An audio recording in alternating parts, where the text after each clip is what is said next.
ఉమ్మడి శ్రీకాకుళం జిల్లా Rajam GMR care ఆసుపత్రిలో చిన్నపిల్లల వైద్య నిపుణులుగా పనిచేస్తున్న డాక్టర్ నగేష్ జీఎంఆర్ఐటి క్వార్టర్స్లో నివాసం ఉంటున్నారు. ఎప్పటిలాగే శనివారం తన విధులు ముగిసిన తర్వాత వైజాగ్లో నివాసం ఉంటున్న తన కుటుంబం వద్దకు వెళ్ళిపోయారు.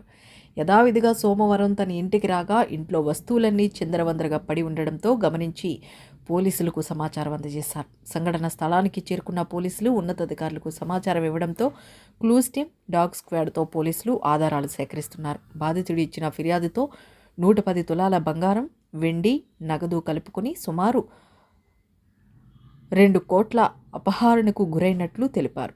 కేసు నమోదు చేసి దర్యాప్తు చేస్తున్న పోలీసులు రాజాం పట్టణంలో అతిపెద్ద భారీ చోరీ కావడంతో పోలీసులు ఆధారాల కోసం అన్ని కోణాల్లో పకడ్బందీగా దర్యాప్తు చేపడుతున్నారు.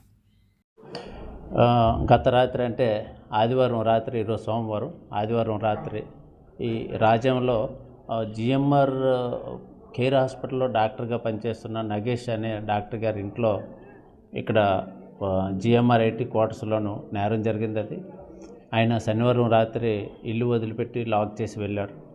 ఈరోజు ఉదయం వచ్చి చూడగానే తలుపులు తెరిచి ఉన్నాయి. లోపలికి వెళ్ళి చూస్తే బీరువా బ్రేక్ చేసి ఉంది. బీరువాలో ఉన్న బంగారం, వెండి పోయినట్లుగా ఆయన రిపోర్ట్ ఇస్తున్నారు.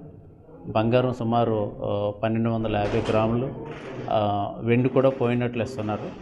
అది రిపోర్ట్ తీసుకుని కేసు దర్యాప్తు చేస్తున్నాం. ఈ దర్యాప్తులో భాగంగా క్లూస్ టీము, డాగ్ స్క్వాడ్ నిపుణులందరిని రప్పించి అది దర్యాప్తు చేస్తున్నామండి.